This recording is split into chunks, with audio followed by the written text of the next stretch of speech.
سابق وزیر اعظم نواز شریف نے اپنی طویل سیاسی خاموشی توڑتے ہوئے ایک مرتبہ پھر فوجی اسٹیبلشمنٹ پر حملہ کر دیا ہے، تاہم اس مرتبہ ان کا ہدف موجودہ عسکری قیادت نہیں بلکہ سابقہ اسٹیبلشمنٹ ہے، جس پر 2018 کے دھاندلی زدہ انتخابات کے ذریعے عمران خان کو اقتدار میں لانے کا الزام لگتا ہے۔ سیاسی مبصرین کے مطابق نواز شریف نے دراصل نام لیے بغیر سابق I S I chief lieutenant general retired Faiz Hameed اور سابقہ army chief lieutenant general retired Qamar Javed Bajwa کی جانب اشارہ کیا ہے، لیکن چونکہ فیض حمید پہلے ہی کورٹ مارشل کا سامنا کر رہے ہیں، اس لیے خیال کیا جاتا ہے کہ انہوں نے شاید جنرل قمر جاوید باجوہ کے احتساب کا مطالبہ کیا ہے۔ نواز شریف نے دراصل اپنا پرانا موقف دہرایا کہ 2018 میں پروجیکٹ عمران خان کھڑا کرتے ہوئے جو تجربہ کیا گیا وہ نہ صرف ملک بلکہ خود فوجی اسٹیبلشمنٹ کو بھی بھگتنا پڑا، کیونکہ بعد ازاں عمران خان کا ٹکراؤ انہی عسکری شخصیات سے ہوا جنہوں نے ان کی سیاسی راہ ہموار کرتے ہوئے انہیں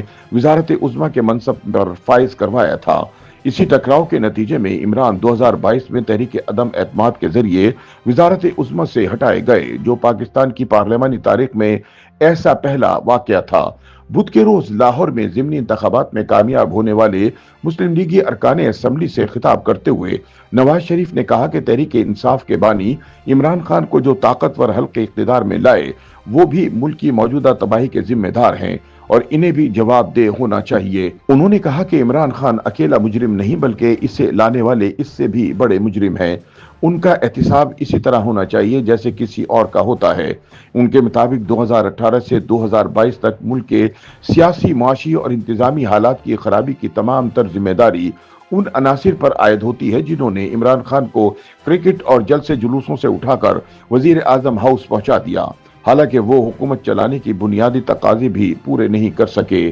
سیاسی تجزیہ کاروں کا کہنا ہے کہ نواز شریف دراصل جنرل قمر جاوید باجوہ اور جنرل فیض حمید کا نام لیے بغیر ان کے کردار کی طرف اشارہ کر رہے تھے۔ مبصرین یاد دلاتے ہیں کہ 2017 میں سپریم کورٹ کے ذریعے نواز شریف کی نااہلی پر نیب مقدمات کی رفتار اور 2018 کے انتخابات کے دوران انتخابی انجینئرنگ اس بیانیے کو تقویت دیتے ہیں کہ تب کی عسکری قیادت نے سیاسی منظرنامے کو اپنی مرضی کے مطابق ترتیب دیا۔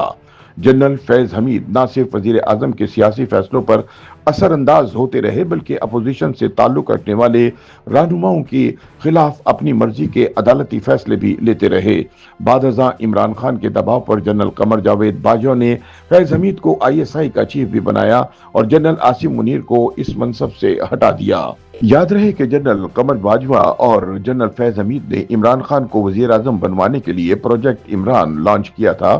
اس پروجیکٹ کے تحت سب سے پہلے وزیر اعظم نواز شریف کو سپریم کورٹ کے ذریعے وزارت عظمیٰ سے نااہل کروایا گیا۔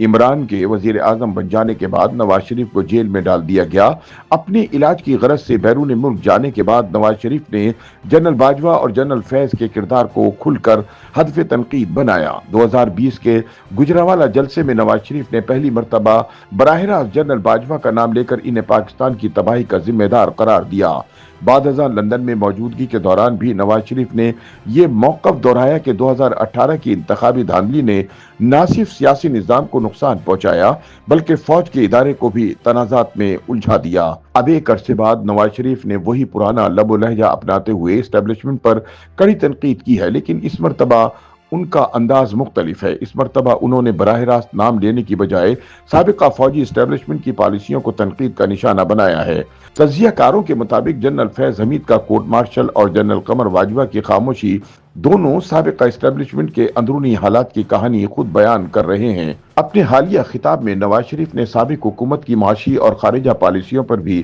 کڑی تنقید کی اور کہا کہ ملک کا دیوالیہ نکال دیا گیا، خارجہ امور میں انتشار پیدا ہوا، میرٹ کی دھجیاں اڑائی گئیں اور کوئی ترقیاتی منصوبہ شروع نہیں کیا گیا۔ انہوں نے کہا کہ گزشتہ دور میں صرف گالی گلوچ، نفرت، انتشار اور فتنہ انگیزی کو فروغ دیا گیا اور یہی کلچر ملک کو نقصان پہنچانے کا سبب بنا۔ انہوں نے دعویٰ کیا کہ اگر نون لیگ کی ترقیاتی رفتار جاری رہتی تو آج پاکستان دنیا میں ایک الگ مقام رکھتا۔ نواز شریف نے تحریک انصاف کے الیکشن بائیکاٹ کو بھی شدید تنقید کا نشانہ بنایا اور کہا کہ یہ کیسا بائیکاٹ ہے جس میں پی ٹی آئی رہنماؤں کے خاندان خود الیکشن میں حصہ لے رہے تھے۔